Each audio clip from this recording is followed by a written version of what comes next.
नमस्कार. सोमेश्वर रिपोर्टरमध्ये स्वागत आहे. पुरंदर तालुका आरपीआय आठवले गटामध्ये काही वादविवाद झाले आहेत. पुरंदर तालुक्याचा अध्यक्ष कोण याविषयी आपल्या बरोबर बोलण्यासाठी आहेत पुरंदर तालुक्याचे नूतन अध्यक्ष पंकज दिवार. काय सांगताल दादा? नमस्कार. जय भीम. काय सांगताल तुम्ही की आता तुमचे अध्यक्ष म्हणून निवड झालेली आहे? थोडस मी दुरुस्ती करतो. मी अध्यक्ष हा गेले 3 वर्षापासूनच आहे. परंतु आताच्या एक 5-6 दिवसाच्या पूर्वीचा कालखंड पाहिला, म्हणजे 1 महिन्याचा जास्तीत जास्त.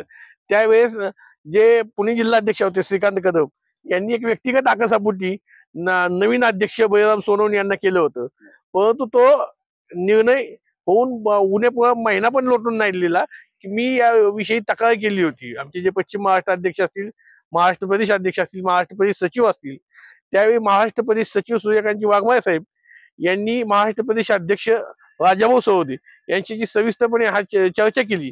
माननीय पक्ष राष्ट्रीय अध्यक्ष रामदासजी आठवले साहेब यांच्याशी चर्चा केली आणि नंतर सांगितलं की बा जी श्रीकांत कदम जिल्हाध्यक्ष यांनी नियुक्ती केलेली आहे ती नियुक्तीच मुळात पक्षहितास बाधा काढणारी आहे आणि नियमबाह्य आहे. जी पक्षाची घटना आहे त्या घटनेला कुठेही अधिष्ठान नाही या गोष्टीचं. असे असताना त्यांचा कार्यकाल पूर्ण झालेला नसताना निवड केल्यामुळे त्यांच्या निवडीला स्थगिती दिलेली आहे आणि माझी नियुक्ती जी केलेली आहे ती कंटिन्यू केलेली आहे. आपली नियुक्ती झालेली आहे. इथून पुढे आपली या पक्षाची वाटचाल कशी असेल? रिपब्लिकन पक्षाचा मुळात रिपब्लिकन हा अर्थच असा आहे डेमोक्रेसी मानणारा, लोकशाही मानणारा. त्यामुळे या देशातला सर्व शोषित वंचित घटक, सर्व धर्मीय, सर्व जाती धर्माचे लोक यांना सामावून घेऊन त्यांच्यासोबत काम करणार आहोत.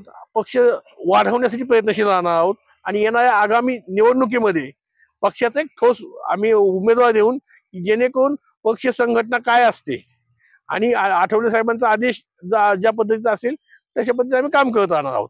एक मोठा राजकीय संघर्ष असलेल्या आरपीआय मध्ये पंकज दिवार हे गेली 3 वर्ष अध्यक्ष होते. आता सुद्धा नव्या जुन्यांना सोबत घेऊन आरपीआयचा विस्तार तालुका नव्हे तर जिल्ह्यात वाढवण्याचा त्यांचा प्रयत्न असणार आहे. सोमेश्वर रिपोर्टरसाठी मी विजय लकडे, पुरंदर.